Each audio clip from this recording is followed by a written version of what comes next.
Hey, what's happening, Baltimore Ravens fans? Welcome back to the Bald Perspective. On your way in, tap that like button. Do me a favor and hit subscribe if you never subscribed, and hit that notification bell so you get updates when we upload new content. Let's talk.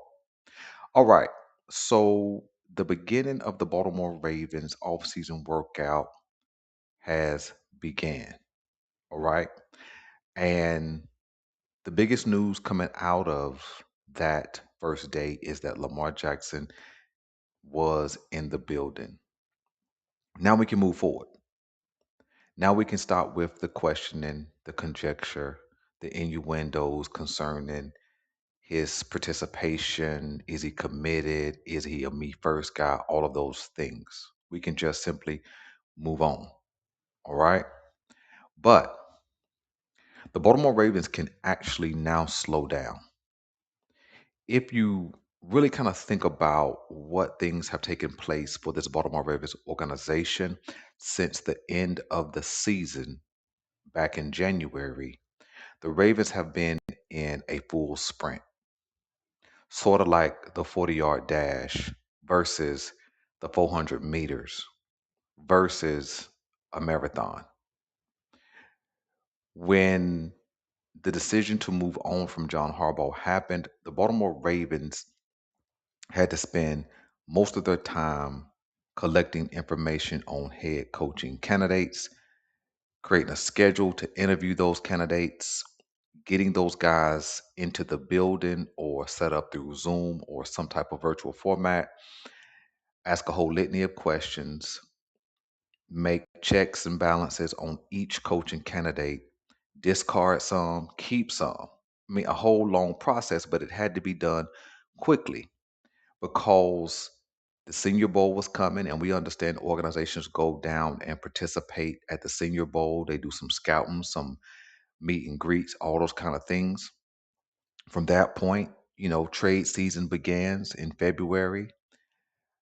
The Super Bowl happens in February, and then here comes the NFL Combine, which began on, I think it was the 23rd. And so all of those things require an organization's attention. And then right after the NFL Combine, which is also a meet and greet interview process, then comes the tampering period. Right after that comes the official start of the 2026 season. Right after that, it's a flurry of moves as it pertains to free agent signings. And then you turn your attention to the draft. Now, this is where we are right now: draft focus, board building, that kind of thing. And it's more of a marathon at this point because now scouts will be going to different pro days, things of that nature. Again, checks and balances on different players, checking in on their character, checking in on their work ethic, checking in on their health status, things of that nature. So one could consider that it's working out almost perfectly from a timeline perspective.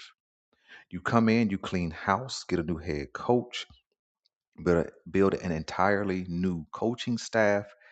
You hit all of the markers: Senior Bowl, NFL Combine, free agency, uh, make a big signing, make some supplemental signings, and now we are starting early with the major pieces to the Baltimore Ravens puzzle for the 2026 season in the building.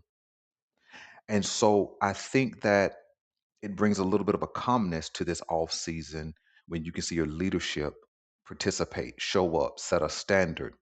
And I think it creates kind of a catalyst for how the Baltimore Ravens are going to draft. When you have a level of certainty about your leadership, starting with your quarterback and then on down, I think that it kind of gives a little bit more momentum or enthusiasm to build around that particular player, right? I think this draft will be offense heavy.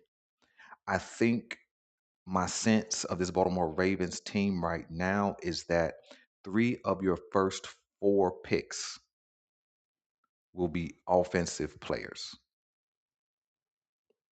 That's what I think. I think that The Baltimore Ravens will address or try to address the center position, whether that's in the first, second, or third round. There are options at all three levels. I think they will address the wide receiver position. There are options at all three levels or rounds. And then I think they will add a guard or a tackle. And there are options in all three rounds. And then, of course, I think what they will address is either the defensive tackle position or the cornerback position with their defensive pick. And then it's a toss up for rounds 5, 6, and 7 what they will do. But I think this will be an offensive laden draft early. When we think about the Baltimore Ravens and what we can start to expect, I think we can expect from this particular team a higher level of camaraderie, a higher level of continuity and discipline. When you have your leadership show up early, that speaks to commitment and that speaks to focus and that speaks to a mission at hand.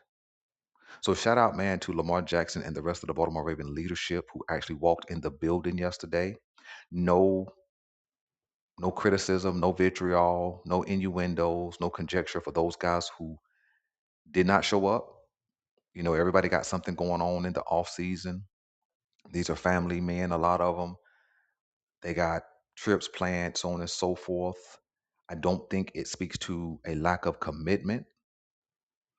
But for those guys who did show up, man, shout out to those dudes, right?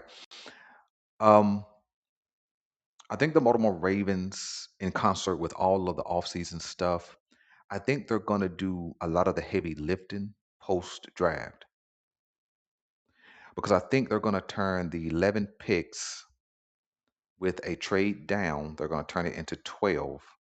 But I think they're only going to come out of this draft with probably 8 or 9 players because I do think they'll do some trading up. And so whether it's David Njoku, DJ Reader, Jadavion Clowney, all who have been speculated and or linked to the Baltimore Ravens, I think they'll get 3 or 4 vets in the building post draft. And so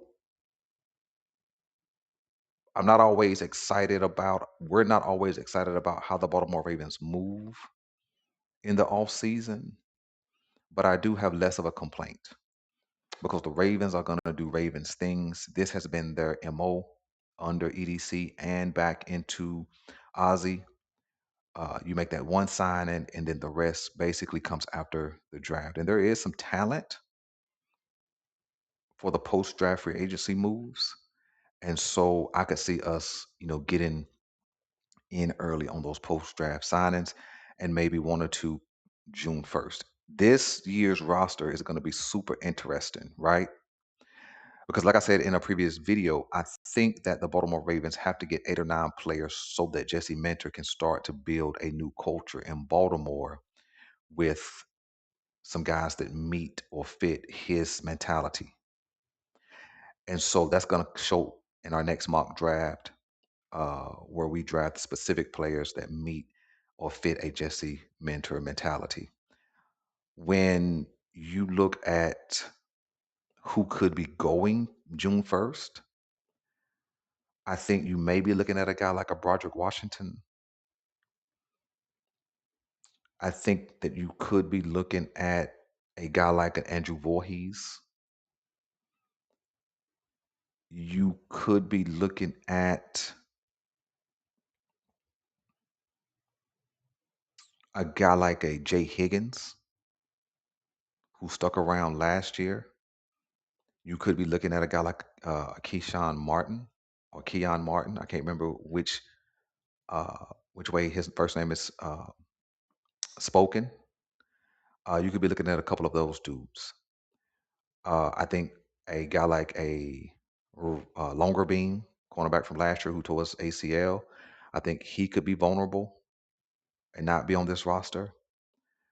And then that leaves a big question about Bilal Coney, who I actually really like. And so if he can bring his size, length, and his speed back to the table healthy, I think he has a good shot to make an impact on this team, man. So it's going to be super interesting how the Baltimore Ravens build out this roster because I think that's where we are. We're in that roster building and implementation phase. And so uh, I'm not excited, but I'm interested in how this thing plays out for the Baltimore Ravens. You guys let me know what you're interested in as it pertains to this Baltimore Ravens team, and we'll tap into that. Shout out to the Baltimore Ravens leadership for showing up. And until next video,